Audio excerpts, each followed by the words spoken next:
Doctor से ज़्यादा अच्छे से स्कैन करके टीचर आपको बता देगा। आजकल पेरेंट्स सेम सिलेबस को पढ़ने के 4 जगह पैसे दे रहे हैं। सबसे पहले टीचर को एक बात का ध्यान रखना चाहिए, आप कितना अच्छा डिलीवर कर रहे हो ये ज़रूरी नहीं है। ज़रूरी ये है कि सामने बच्चा रिसीव कितना अच्छा कर रहा है, वो बड़ा ज़रूरी है। क्या आप ऑनलाइन क्लास को सपोर्ट नहीं करते? हकीकत तो ये है कि आपको कुछ नहीं करना अपने आप को अपग्रेड करने के लिए, सिर्फ आज के काम को बेहतर करना। गवर्नमेंट स्कूल के बच्चों में एक फ़ायदा बहुत देखा मैंने, मेहनती बहुत होते हैं ये। हम कभी भी हर बच्चे को कंपटीशन बेस्ट सजेस्ट करते ही नहीं हैं। बच्चा क्या करता है, वो उस क्वेश्चन पे दिमाग लगाते ही नहीं है, वो उसे छोड़ देता है। आप फर्स्ट जनरेशन एंटरप्रेन्योर हो, खासतौर से अगर मैं टेक्निकल शब्द में बात करूं, तो आप ये पर्सनल लाइफ, महारोले भूल जाइए। मैं मोटिवेशन पे तो बिलीव नहीं करता। ये फियर और डर ये ब्रांडेड कोचिंग ने बना रखा है। आप अगर पैशन को प्रोफेशन बना ले गए तो फिर आप अनस्टॉपेबल हो।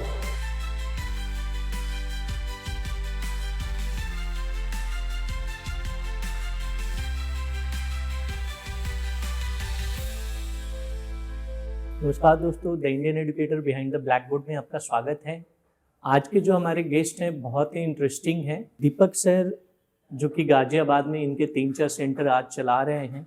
IIT जी प्लस मेडिकल नीट की भी तैयारी कराते हैं और एक एकेडमिक 6 to 12 ये भी आप सेंटर चला रहे हैं साथ ही साथ। ये स्पेशली फिजिक्स पढ़ाते हैं, फिजिक्स के टीचर हैं। और बाकी हम लोग आज बात करेंगे और बहुत मज़ा आएगा कि इनकी जो जर्नी बहुत ही कम समय में, अभी इनकी एज बहुत कम है, इतने कम टाइम में इतने सारे सेंटर्स को मैनेज करना और यहाँ तक जर्नी इन्होंने कैसे अचीव किया इतनी जल्दी, ये जानेंगे। तो चलिए शुरू करते हैं। सर, स्वागत है आपका the Indian educator behind the black board में। थैंक यू सर, सबसे पहले तो जानना चाहेंगे कि आपकी ये जो जर्नी स्टार्ट हुई वो कैसे और कब हुई? देखिए, सबसे पहले धन्यवाद। आपने कुछ ज़्यादा ही मुझे प्रेस कर दिया, लेकिन ऐसा नहीं है। है क्या कि ये इस लाइन में मैं एक्सीडेंटली आया था। मन तो था, मतलब स्कूल डेज़ में अपने दोस्तों को पढ़ाना। फिज़िक्स के साथ थोड़ा ऐसा अटैचमेंट था कि फ़िज़िक्स मुझे बहुत कम समझ में आती थी जी। लोगों का ये कहना है कि आपको कोई चीज़ कम समझ में आ रही है तो आप उसे पढ़ो और पढ़ाओ, ज़्यादा समझ सकते हो। अच्छा, फिजिक्स आपको कम समझ में आती थी? हाँ। और आज फिजिक्स के टीचर हैं। हाँ। वही सबसे आपका स्ट्रेंथ है। हाँ। इसको कैसे बनाया सर? सबसे पहले ज़्यादा पढ़ के देखिए, मेरा ये मानना है कि अगर आप किसी चीज़ को 1-2-3 बार आप रिपीट करते जाओगे तो वो आपका दिमाग ऑटोमेटिकली उस चीज़ को समझने की कैपेसिटी आपको देता जाता है। मतलब जो कमजोर चीज़ें या जिससे डर लगता है उसी को पहले पकड़ो। आप इसको ऐसा समझ सकते हैं ना कि मान लीजिए कोई बच्चा वीडियो गेम खेल रहा है जी। अब उससे अगर कोई लेवल क्रॉस नहीं हो रहा जी। वो बच्चा उस लेवल के पीछे पड़ा ही रहेगा। और एक बार जब उसने लेवल क्रॉस कर लिया, फिर आप उस बच्चे को जब दोबारा वो गेम का लेवल खिलाएंगे वो आसानी से क्रॉस कर लेता है। हमारा दिमाग जब चैलेंजेस देखता है तो वो बस मांगता है उसको प्रैक्टिस कितनी होगी। करेक्ट। तो वहाँ से सिचुएशन थी। कॉलेज डेज में हमारे एक मित्र हैं, उनका वो मतलब टीचिंग कराते थे, लेकिन दिवाली के टाइम पे 2011 में उनका एक्सीडेंट हो गया। और एक्सीडेंट हो गया तो बेड रेस्ट पे आ गए। उन्होंने बोला कि मेरी कुछ क्लासेस हैं वो ले लो आप। टीचिंग का मन मेरा पहले से रहता था, उनको पता था ये बात, तो मैं एक्सीडेंटली उनके बिहाफ पे पढ़ाने गया था। ओके। बच्चों को पसंद आया। फिर वो दिवाली से लेके वो सेशन ख़त्म हुआ, तब तक मेरे दोस्त की गवर्नमेंट जॉब में जॉब भी लग गई थी, क्योंकि गवर्नमेंट जॉब की भी तैयारी करता था। तो सिचुएशन एक्सीडेंटली वहाँ से स्टार्ट हुई। तो 2011 के दिवाली से चीज़ें शुरू हुई। 2012 में मैंने फुल फ्लैश फिज़िक्स में पढ़ाया एंड चीज़ें ऐसी चलती गई। शुरुआत में फिज़िक्स केमिस्ट्री दोनों ही पढ़ाता था मैं तो, लेकिन फ़िज़िक्स के लिए बच्चों ने मुझे ज़्यादा एडमायर करा, बच्चों को फ़िज़िक्स मेरी ज़्यादा समझ में आई।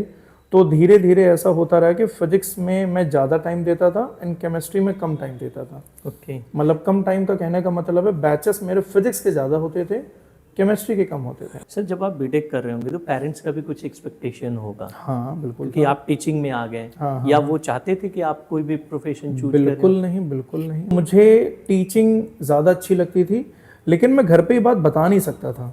इनफैक्ट मैं जब टीचिंग लाइन में आया भी हूँ तो 2013 तक तो मैंने किसी को बताया ही नहीं कि मैं टीचिंग कर रहा हूँ। 2014 में कहीं जाके मैंने डर डर के मम्मी को बताया है एंड 15 या 16 में मैंने पापा जी को बताया, वो भी तब जब मैं पहली बार एक अपना फ्लैट ले रहा था। ताकि उन्हें मैं यकीन दिला सकूं कि मैं इस लाइन में ठीक कर रहा हूं। तब उनका रिएक्शन क्या था? मतलब वो उस समय मुझसे बहुत ठीक से बात नहीं कर रहे थे। उनका ये कहना था कि अगर तुम्हें टीचिंग करनी थी तो फिर इंजीनियरिंग क्यों की, लेकिन मैं उन्हें समझा नहीं पा रहा था कि मेरा मन ही उसमें नहीं था। सर आज के टाइम पे ना ये सबसे ज़्यादा प्रॉब्लम है, कहीं भी देख लीजिए। बच्चा कुछ और करना चाहता है, पेरेंट्स कुछ और चाहते हैं, वो बन जाता कुछ और है। मेरा इसमें मानना ये है कि आप बच्चे से तो पूछें ही कि आपको करना क्या है, एंड साथ में आप ये भी जानने की कोशिश करें कि जो स्ट्रीम वो कह रहा है क्या वो स्ट्रीम वो ढंग से बैलेंस कर पाएगा कि नहीं कर पाएगा। जो बच्चे का टीचर है, आप, मैं पेरेंट्स से कहूँगा उनसे ज़रूर बात करें, क्योंकि वो बहुत ठीक से एनालिसिस करते हैं, उन्हें आइडिया रहता है कि बच्चा हमारा क्या कर पाएगा क्या नहीं कर पाएगा। मैं आपको बता रहा हूँ, डॉक्टर से ज़्यादा अच्छे से स्कैन करके टीचर आपको बता देगा कि आपका बच्चा किस स्टेप में कहाँ पे अच्छा कर पाएगा आज की कंडीशन के अकॉर्डिंग। ये बात ज़रूर होती है कि टाइम टू टाइम बच्चा ग्रूम करता है, टाइम टू टाइम बच्चा अपने आप को चेंज करता है, लेकिन उस समय की स्टेटस आपको टीचर बहुत अच्छे से बता सकता है कि आपका बच्चा क्या कर सकता है। अगर आप ऐसा प्रोफेशन कर सकते हैं जिसमें आपको तुरंत पैसे की ज़रूरत नहीं है, या आप ऐसा कह दो बिना पैसे की लालच के या बिना किसी इनकम के लोभ के आप अगर कोई प्रोफेशन कर सकते हो, तो मैं बता रहा हूँ कि उस प्रोफेशन में आप बहुत आगे जाओगे। मैक्सिमम केस में आप देखो तो बहुत लोग ये सोचते हैं कि आज हमें काम करेंगे तो हमें इसका इनपुट क्या मिलेगा, वहीं पे चीज़ें बिगड़ जाती हैं। आप अगर पैशन को प्रोफेशन बना ले गए तो फिर आप अनस्टॉपेबल रहोगे। टीचिंग में जब मैं आया तो 2011 में शुरू हुआ। 12th में मेरा पहला 12th का बैच प्रॉपर तरीके से बना। वहाँ पर मतलब कुछ ऐसा हुआ जो मैं खुद नहीं सोचा था ऐसा होगा। कुछ बच्चे मेरे पास ऐसे आए जो सेकंड प्री बोर्ड में फेल हो गए थे। उन्होंने कहा कि सर हमें फिज़िक्स करा दीजिए। तो मुझे उन्हें मना करना था। मना करने के लिए मैंने उन्हें बोला कि मेरे पास कोई टाइम ही नहीं है। मैंने बोल दिया रात के 10 से सुबह के 4 ही तक मेरे पास टाइम है। उन्होंने कहा सर हम इसमें भी पढ़ लेंगे, और वो मेरी लाइफ की टीचिंग का टर्निंग पॉइंट पहला बना। मतलब आपने वो बैच स्टार्ट किया रात के 10 से सुबह 4? क्या हुआ सर उन बच्चों का? वो बच्चे लगभग 7-8 थे, उनमें से 5-6 बच्चों के नंबर तो 85% के आसपास आ गए। गुड। एंड 2-3 बच्चे ऐसे थे जो 76% के ऊपर थे, और ये सारे बच्चे गवर्नमेंट स्कूल के थे। तो गवर्नमेंट स्कूल के बच्चों में एक फायदा बहुत देखा मैंने, मेहनती बहुत होते हैं ये। वहां से आपकी टर्निंग पॉइंट और जर्नी ये स्टडी की शुरू हुई? हाँ, मतलब वो पब्लिसिटी बहुत हुई। मतलब वो बच्चों ने बहुत बताया कि कोई टीचर है नाइट में पढ़ा रहे हैं, कोई ऐसा करता था नहीं जी। और देखिए मेरा ये मानना है कि आपकी लाइफ में जब आप आगे बढ़ोगे तो भगवान आपको टेस्ट करेगा। वो कई बार आपको इतना नीचे गिराएगा कि आप उठ नहीं पाओगे। आप बंद कमरे में बैठ के रोओगे, आपको लगेगा मैं आज छोड़ दूं, और वही वो मोमेंट होगा जब आपको फिर से खड़ा होना है। आप वो कर ले गए अगर, तो आप पिछले लेवल से तो आप आगे आ गए, स्ट्रॉन्ग पिछले लेवल से आप आगे आ गए। और ये होगा हम इसको बेसिक न्यूमेरिकल में बच्चों को बोलते हैं फिजिक्स में। अगर कोई न्यूमेरिकल तुमसे 1-2 हो गए हैं और आगे भी होते जा रहे हैं, तो आप ये मान के चलिए आपका दिमाग अपग्रेड नहीं कर रहा है, आप सिर्फ अपने आप को रिवाइज करा रहे हो। जैसे ही कोई टफ न्यूमेरिकल आएगा आपको खुश हो जाना चाहिए, क्योंकि टफ आपको लग रहा है, तो इसका मतलब है कि आप अभी मेंटली प्रिपेयर थे नहीं पहले। अब उसे सीखने के लिए आपको अपने लेवल को अपग्रेड करना होगा। बच्चा क्या करता है, वो उस क्वेश्चन पे दिमाग लगाता ही नहीं लगाता है, वो उसे छोड़ देता है। हकीकत तो ये है कि आपको कुछ नहीं करना अपने आप को अपग्रेड करने के लिए, सिर्फ आज के काम को बेहतर करना है, बस, और कुछ नहीं करना। आपको बस ये देखना है कि मैं आज का काम कल से कितना बेहतर कर पा रहा हूँ। वो 0.1% ही हो तब भी चलेगा, तो आप ऑटोमेटिक अपग्रेड करते चले जाओगे। आज आपके पास आपके यहाँ 35 टीचर्स आपके सेंटर पे काम करते हैं। जी। तो सर वो आप ट्रिक बताइए, वो तरीका जिसके थ्रू आप इन 35 टीचर्स 35 टीचर्स को मैनेज कर रहे हैं। एक तो ट्रांसपेरेंट रहिए, आप अपने टीचर के प्रति ट्रांसपेरेंट रहिए। आप कोई उसमें टेक्टिक्स या कोई गेम मत मिलाइए, क्योंकि वो टीचर आपसे भी ज़्यादा समझदार है। दूसरी चीज़, आपका विजन टीचर को दिखना चाहिए। मेरा मानना ये रहता है कि अगर मेरा टीचर या मेरे जो साथ एसोसिएटेड टीचर होगी जिसने टाइम दिया है, अगर वो अच्छे से ग्रो करेगा तो ऑटोमेटिकली मैं भी ग्रो कर जाऊंगा। आपको एक विजन बड़ा रखना चाहिए कि आप आगे तक सोच क्या रहे हो जी। और ट्रांसपेरेंट रहना चाहिए। सर अभी आपकी करंटली शादी हुई है, 4 साल हो गए, हाँ हाँ हाँ तो सर उससे पहले जो आपने बेस बनाया, क्योंकि 2011 से कर रहे हैं, हाँ हाँ हाँ शादी के बाद हम्म। जो है आपका फिर कैसा, क्योंकि आपको कोचिंग भी देखना है सर, यहाँ कितना टाइम देते हैं कोचिंग के लिए? 10 से 12 घंटे और डेली का। फिर घर पे कैसे टाइम देते हैं और कैसे मैनेज करते हैं? शादी से पहले बहुत स्ट्रेट फॉरवर्ड में बात की थी, कोई उसमें मिलावट नहीं थी कि मैं मैक्सिमम टाइम कोचिंग में ही दूंगा। एंड शायद है कि हमें पर्सनल टाइम बहुत कम मिले, बहुत कम मिले। जी। तो आप ये सिचुएशन समझ जाओ। अच्छा, वाइफ के भी गोल थे कि उन्हें भी अपनी एक अच्छी पढ़ाई, एक अच्छी एजुकेशन और एक बड़े एग्ज़ाम को क्रैक करना है। तो हम दोनों में एक इक्वेशन सेट हो गई थी कि हम दोनों को पढ़ाई के लिए काम करना है। एजुकेशन तो उससे क्या हुआ कि बेकार की छोटी मोटी बातों में हमारे कभी बहस नहीं हुई। आप फर्स्ट जनरेशन एंटरप्रेन्योर हो, खासतौर से अगर मैं टेक्निकल शब्दों में बात करूं, तो आप ये पर्सनल लाइफ, महारूल भूल जाइए, ये भूल जाइए। अगर आप वाकई में आप किसी भी फर्स्ट जनरेशन एंटरप्रेन्योर का उठा लीजिएगा, उसकी पर्सनल लाइफ आपको बहुत ज़्यादा पजल मिलेगी ही मिलेगी।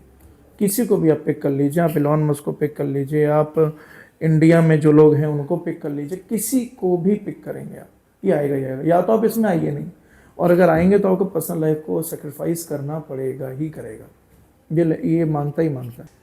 सर जैसे सेम प्रोफेशन में हस्बैंड वाइफ हैं, हाँ। तब तो वो तो समझ रहे हैं उस प्रोफेशन को, लेकिन अगर ऐसा है कि वो डिफरेंट प्रोफेशन में हो या कोई एक वर्किंग है दूसरा वर्किंग नहीं है, तो उस केस में कैसे मैनेज करें? देखिए, इसमें योगदान तो मैं कहता हूँ कि वाइफ का ही है, क्योंकि कई सारी चीज़ें ऐसी होती हैं कि जो डिज़र्विंग हैं, जहाँ पर मुझे समय देना चाहिए, लेकिन वो अपनी खुशियों को ख़राब करके, अपनी फीलिंग्स को दबा करके वो मेरे सपने को सपोर्ट करती है। और ये सपोर्ट लाइक कैसे? सपोर्ट सबसे बड़ा तो यही है कि मतलब वो सबसे पहले ये कहती है कि आप खुश अगर काम में हैं तो आप उसको पहले करिए, कि जब आप खुश रह पाएंगे तभी आप आसपास का सराउंडिंग भी खुश रख पाएंगे। मान लीजिए कि मैं ही परेशान हो रहा हूँ, इरिटेट हो रहा हूँ, तो जाहिर सी बात है घर का माहौल भी ऐसे ही रहेगा। तो उसको ये समझ है, या कह लीजिए कि थोड़ा सा भगवान की दया है मुझ पे कि अभी हम ऐसी ट्यूनिंग में हैं कि पूरा कोऑपरेशन वहाँ से मुझे मिलता है। टाइम वो देती हैं आपको, हाँ, स्पेस वो देती हैं, पूरा क्योंकि स्पेस कोचिंग के लिए तो टाइम देना पड़ता है, जैसे आप 10-12 घंटे बोल रहे हैं पर डे मैं देता हूँ। हाँ हाँ हाँ, तो यहाँ पे तो योगदान है। तो मैं इस तरीके से ही अगर कोई मैनेज करे तो उसकी लाइफ देखिए, बेसिकली क्या है कि जब भी कोई कपल अगर चाहता अपनी लाइफ में तरक्की करना, तो मैं तो उनको यही कहूँगा कि आपको दोनों की बातों को समझना चाहिए और दोनों को ही एक दूसरे की फीलिंग का सम्मान करना चाहिए। सर आपकी टीचिंग फिलॉसफी क्या है और कैसे स्टूडेंट को मोटिवेट करते हैं? देखिए, इसमें एक चीज़ है, मैं अगर कहूँ तो चेंज करना चाहूँ तो मैं जी। मोटिवेशन पे तो बिलीव ही नहीं करता। ओके। मोटिवेशन एक ऐसा, आप कह सकते हो कि सपोज मान लो मोटिवेशन क्या होता है, ये एक तरह का लेक्चर हो गया, या हमने किसी को कह दिया कि तुम ये करो वो करो, वो बच्चा थोड़ी देर तक तो मेरी बात सुनेगा, बहुत ज़्यादा मोटिवेट होगा, लेकिन अगर उसके वो दिनचर्या में शेड्यूल ही नहीं है तो अप्लाई नहीं कर पाएगा वो। आप एक काम अपने पर ट्राई करके देख सकते हैं, आप किसी भी मोटिवेशन स्पीकर को 1 घंटा सुनिए, अब फुल चार्ज हो जाएंगे। सर ये होता है, उस मोटिवेशनल वीडियो के बाद कोई कॉमेडी वीडियो देख लिया तो आप कॉमेडी वीडियो में ज्यादा खो जाएंगे, मोटिवेशन में नहीं होंगे। सर कनेक्ट कर पा तो रहा हूं, मेन चीज ये है कि मैं मानता हूँ डिसिप्लिन टीचर को बनाना चाहिए। डिसिप्लिन इन द सेंस ये नहीं है कि इस समय उठो, इस समय खाओ, इस समय करो, नहीं। डिसिप्लिन ये है कि मान लो आपके पास 24 घंटे हैं जी, आपको फिजिक्स के 10 न्यूमेरिकल करने हैं तो 10 न्यूमेरिकल करने हैं। टीचर का काम सिर्फ इतना है कि नेक्स्ट डे बस इस पर ट्रैक करने की कोशिश करे कि क्या तुमने कल ये काम किया या नहीं किया। अब क्योंकि आज के टाइम पे क्या है कि कोई भी टीचर कुछ भी ऐसा कंटेंट नहीं दे पाएगा जो बच्चा कहीं और से गेन ना कर सके।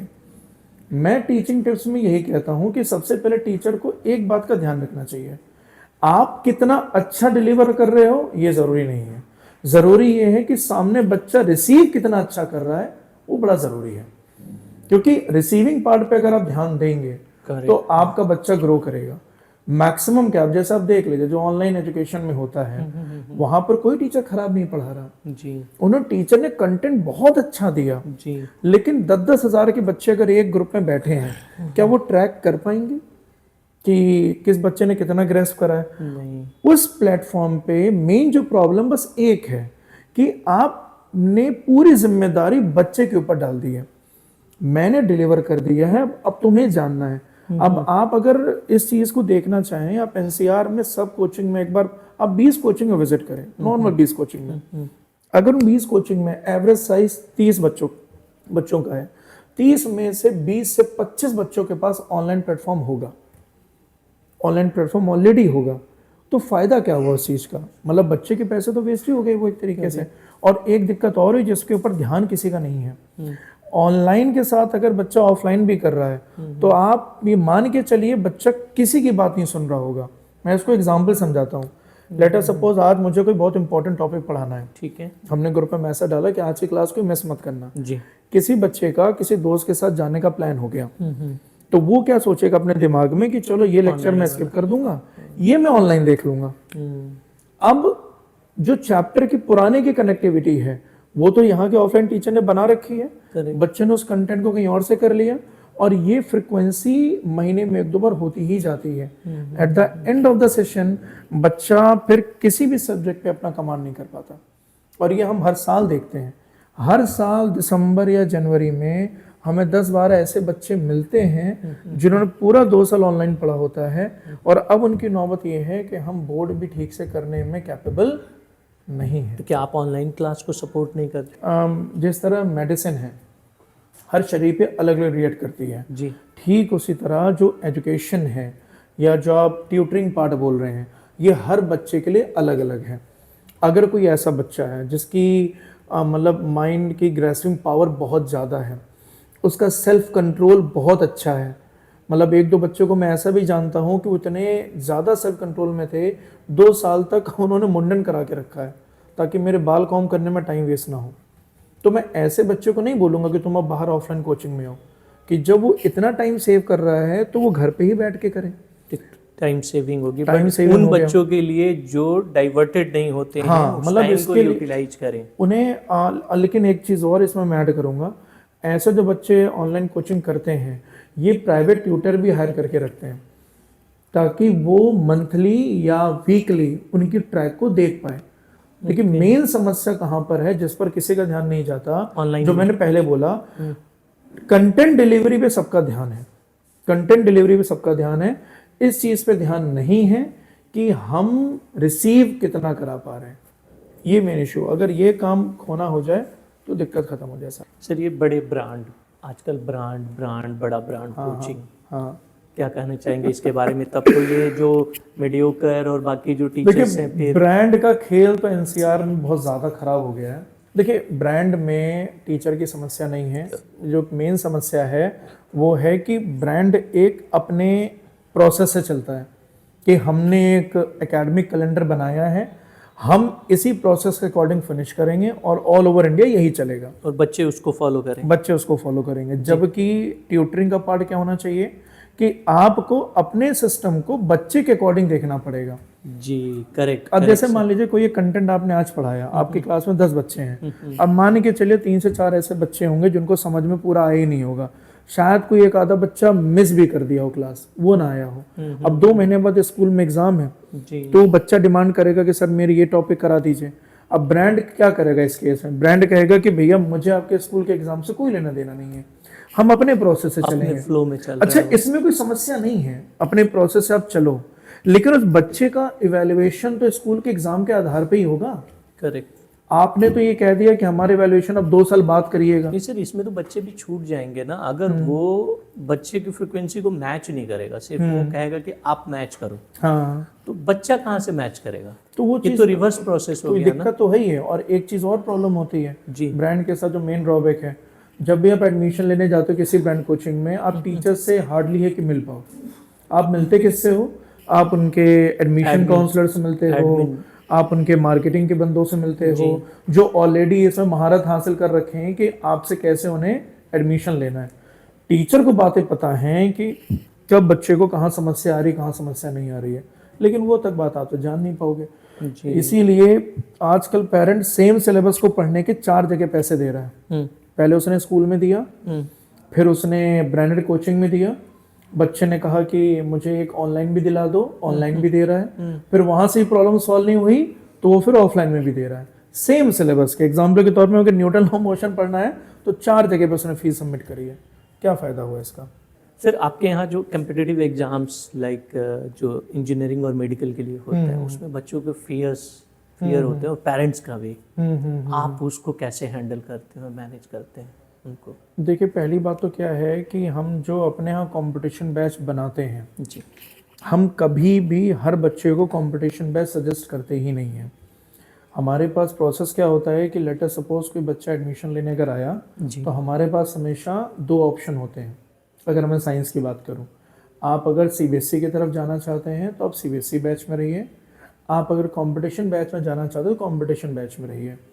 कंपटीशन बैच में भी 11th में खास तौर से हम 1 महीने तक बच्चों को उस बैच में फ्री में ही पढ़ाते हैं, उसमें कोई कॉस्टिंग नहीं आती है। ओके, उसमें बच्चा पहले एनालाइज कर ले कि मैं क्या इस तरीके के क्वेश्चंस के लिए कंपैटिबल हूँ, अगर वो है देन उसके बाद एडमिशन उसका उसमें एनरोल होता है। पहली चीज़ तो यही होगी कि हम वही फिल्टर कर देते हैं। जी, दूसरी बात क्या होती है कि जब बच्चा उस ऑप्शन को ऑप्ट करता है तो ऑप्ट करने के बाद भी हम बच्चों से बैच साइज बहुत कम रखते हैं, 10 या 12 बच्चों का बैच रखते हैं। तो 10 या 12 बच्चों का कंपटीशन बैच रखने से फ़ायदा क्या होता है कि इंडिपेंडेंट मॉनिटरिंग हो जाती है। अब आते हैं मेन सवाल पे कि सर उन्हें आप ट्रैक कैसे करते हो या आप उन्हें आप ग्रूम कैसे करते हो? तो देखिए, मेरा इस क्वेश्चन का आंसर उसके पहले वाले में ही था।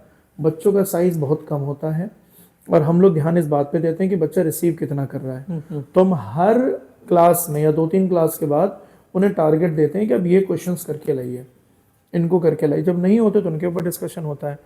अब बात आती है कि उनका एक फियर है, उनका एक डर है कि कैसे ही निकाला जा सकता। तो आपको एक चौंकाने वाली बात बताऊं, ये फियर और डर ये ब्रांडेड कोचिंग ने बना रखा। फियर डर है ही नहीं। आपको मैं स्टैटिक समझाता हूँ। एक टोटल जेईएन में 12 से 13 लाख बच्चा बैठता है जी।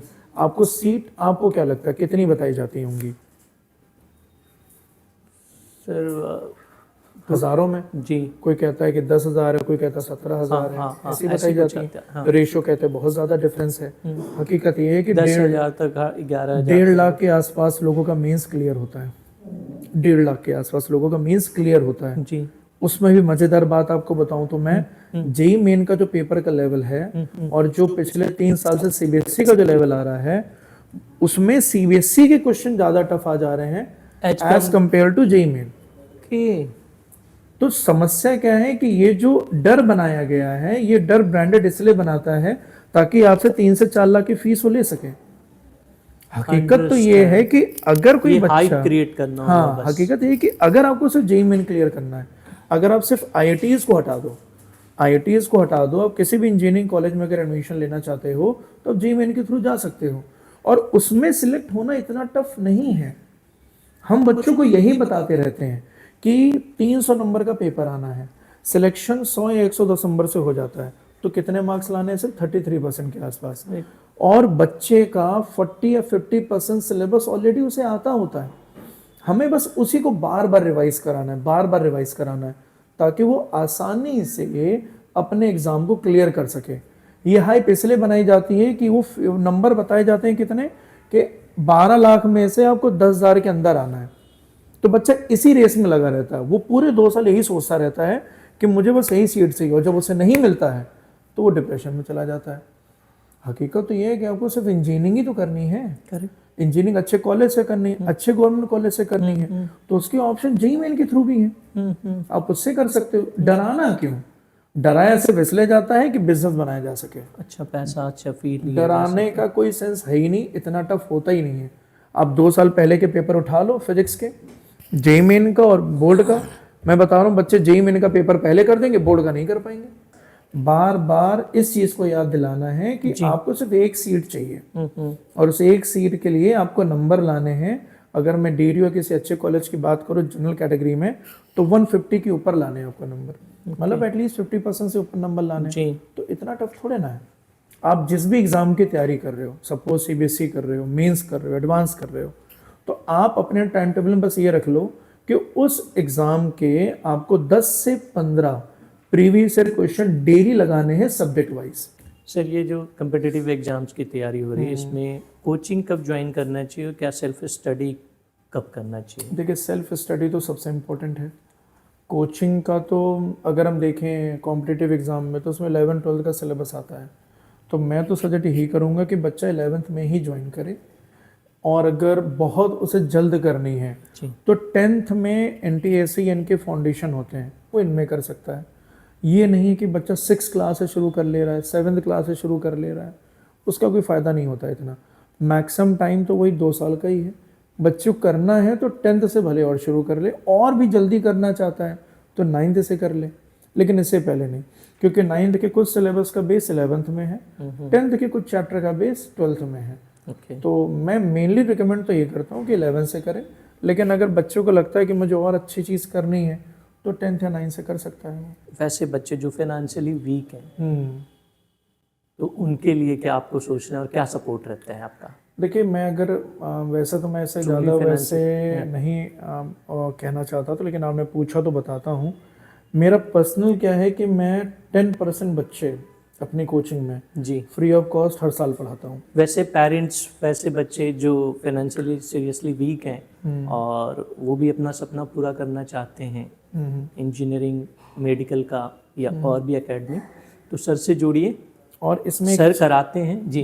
इसमें एक चीज़ और है, मेरा ये मानना है कि कई बच्चे ऐसे होते हैं जिनके पास टैलेंट नहीं है, लेकिन वो मेहनत करके शायद उस टैलेंट को डेवलप कर पाएँ। तो कोचिंग्स को ये भी ध्यान रखना चाहिए, और मेरा एक मानना ये है कि बहुत सारी कोचिंग ऐसा करती भी होगी। सर ये NCR तक के बच्चों के लिए तो ठीक है जो आपके यहाँ आ जाएं, बट वो बच्चे जो रिमोट एरिया में ज़्यादातर फाइनेंशियली वहीं वीक होते हैं, हाँ, तो उनको कैसे आप पढ़ाएंगे? क्या कुछ उनके लिए है आपके पास प्लान? ये तो जो बच्चा रिमोट एरिया में है या दूर है और ऑनलाइन अगर करना चाहे कर सकता है। इसके साथ साथ हम एक फैसिलिटी और दे सकते हैं जी। अगर वो बच्चा मतलब यहाँ भी आना चाहे तो मंथ में 2 बार आ जाए अगर दूर रहता है, और फिजिकली मिल के अपने जो भी डाउट उसके वो क्लियर कर ले, अगर उसे लगता है कि हम ऑनलाइन पे चीज़ें नहीं करा सकें। एक और चीज़ हम इसमें शुरू कर रहे हैं इस साल, बात यहाँ तक आई तो बताता हूँ।